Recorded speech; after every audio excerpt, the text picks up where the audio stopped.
Hi friends, welcome to மில்லட்டில் world.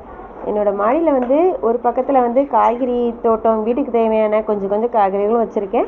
அதே மாதிரி இன்னொரு பக்கம் வந்து கேஜில் வந்து முயல், கோழி, அப்புறம் லவ் பேர்ட்ஸும் இருக்குது. முதல் முறையாக எங்கள் வீட்டில் லவ் பேர்ட்ஸ் வந்து முட்டை போட்டிருக்கு. ஒரு பானையில் 3 முட்டையும், இன்னொன்றில் வந்து 4 முட்டையும் போட்டிருக்கு. ஃபஸ்ட் டைமாக இருக்குது. அதனால் இந்த தடவை ரொம்ப எக்ஸைட்டடாக இருக்குது. பொரிச்சிடணும் அப்படின்னு ஆசையாக இருக்குது. பார்க்கலாம். அடுத்த வீடியோவில் இது எப்படி பொரிச்சிச்சா அப்படிங்கிறத இந்த அடுத்த வீடியோவில் நான் உங்களுக்கு காட்டுறேன்.